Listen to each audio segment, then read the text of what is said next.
Sahyadri top 10 news या बातमीपत्राचे प्रायोजक आहेत Mac care super speciality hospital Ahmednagar.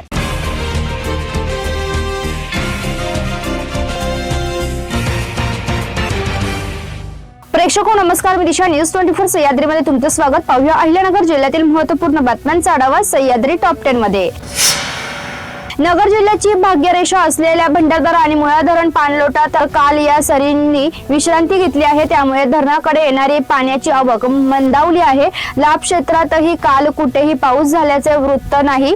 गत 6 दिवसात जिल्ह्यात सर्वदूर पाऊस झाल्याने पेरण्या झालेली पिके तरारली आहेत, तर पावसाने उसंत घेतल्याने उर्वरित पेरण्यांना वेग येणार आहे। 1139 दशलक्ष घनफूट क्षमतेच्या भंडारदरा धरण पाणीसाठा 6664 दशलक्ष घनफूट झाला आहे। निळवंडेचा पाणीसाठा 2872 दशलक्ष घनफूट झाला आहे। पावसाने उघडीप दिल्याने नवीन पाण्याची आवक थांबल्याने नांदूर मध्येश्वर बंधाऱ्यातून जायकवाडीच्या दिशेने गोदावरीत सोडण्यात येणारा विसर्ग बंद करण्यात आला आहे। 3 दिवसात गोदावरी 4 TMC पाण्याचा विसर्ग झाला आहे। दरम्यान घाटमाथ्यावरील पावसाचा जोर मंदावल्याने नाशिकच्या धरणांमधील नवीन पाण्याची आवकही मंदावली आहे। येत्या 22 जुलैपर्यंत पावसाने ब्रेक घेतला असल्याचं हवामान अभ्यासकांचं मत आहे। राहत्याच्या विकासाची काळजी करायला आम्ही समर्थ आहोत, विरोधकांनी स्वतःची काळजी करावी। काही लोकांना पाहिल्यावर ते मानसिक रुग्ण वाटतात, अशी टीका भाजपचे प्रदेश उपाध्यक्ष डॉक्टर सुजय विखे पाटील यांनी केली।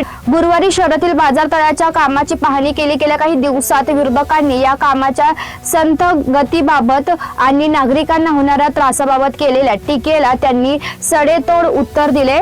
अहिल्यानगर जिल्हा आणि उत्तर महाराष्ट्रात पहिल्यांदाच एखाद्या नगर पंचायतीकडून अशा पद्धतीचे स्टॅम्प कॉन्क्रीटचे काम केले जात आहे।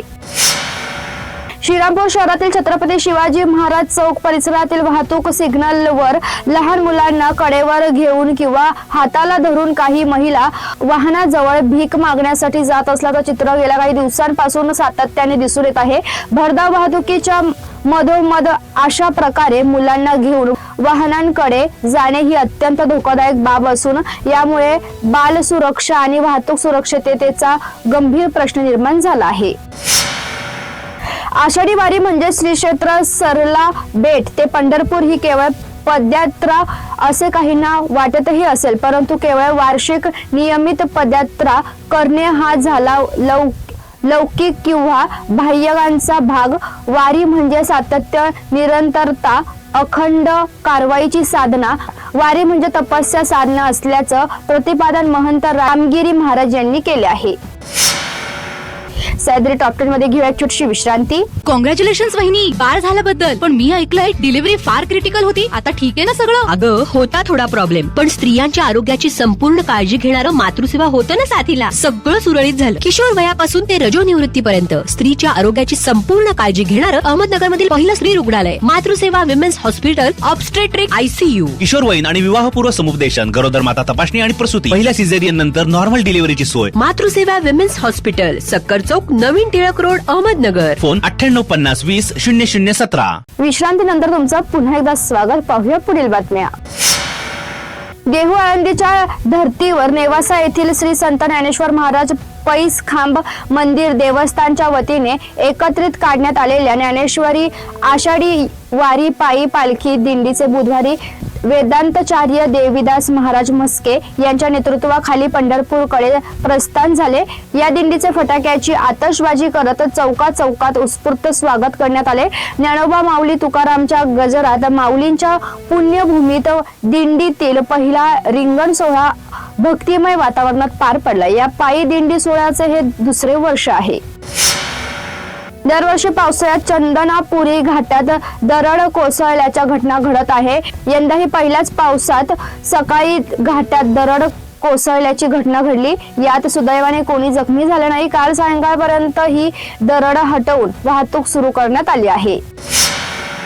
शेवगाव मुंडे चौक परिसरातील चैतन्य हॉस्पिटल शेजारी सुरू करण्यात आलेल्या संवेदना योगा केंद्राचे उद्घाटन करताना ज्येष्ठ चिकित्सक डॉक्टर संजय मालपानी यांनी प्रत्येकाने योगाचा समावेश दैनंदिन जीवनात करावा असे आवाहन केले.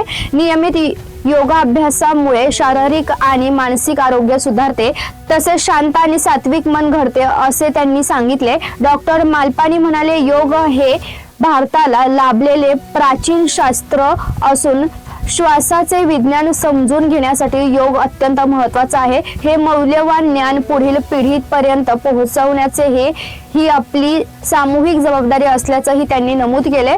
कार्यक्रमादरम्यान विद्यार्थ्यांनी विविध योगासने आणि प्राणायामची प्रात्यक्षिके सादर केली. यावेळी उपस्थितांना योग अभ्यासाचे महत्त्व आणि त्यांचा दैनंदिन जीवनावर होणारा सकारात्मक परिणाम उदाहरणासह समजावून सांगण्यात आला. या उद्घाटन सोहळ्यास तारू सेठ भंडारी, डॉक्टर सुभाषचंद्र बाहिते, प्राध्यापक लक्ष्मण विटाळ यांच्यासह विविध क्षेत्रातील मान्यवर नागरिक आणि योगप्रेमी मोठ्या संख्येने उपस्थित होते. कार्यक्रमाचे प्रास्ताविक प्राध्यापक अशोक नरोडे सर यांनी केले व आभार योगाचार्य लक्ष्मण नलवडे यांनी मानले. कर्जतच्या नगराध्यक्षपदी भाजपच्या छाया सुनील शेलार यांची बिनविरोध निवड निश्चित झाली. नगराध्यक्षपदासाठी त्यांचा एकमेव अर्ज प्राप्त झाल्याने त्यांच्या निवडीचा मार्ग मोकळा झाला असून 10 जुलै रोजी यांची अधिकृत घोषणा करण्यात येणार आहे.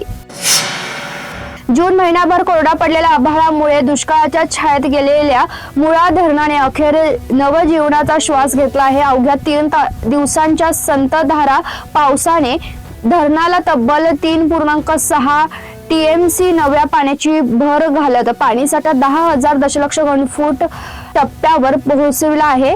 काही दिवसांपूर्वी केवळ 8% उपयुक्त पाणी साठ्यावर आलेले धरण आता पुन्हा भरारी घेऊ लागल्याने दक्षिण नगर जिल्ह्यातील शेतकरी नागरिक जल योजनांना मोठा दिलासा मिळाला आहे. सह्याद्री टॉप 10 मध्ये आपण इथेच थांबतोय, मात्र तुम्ही पाहत राहा न्यूज 24 सह्याद्री.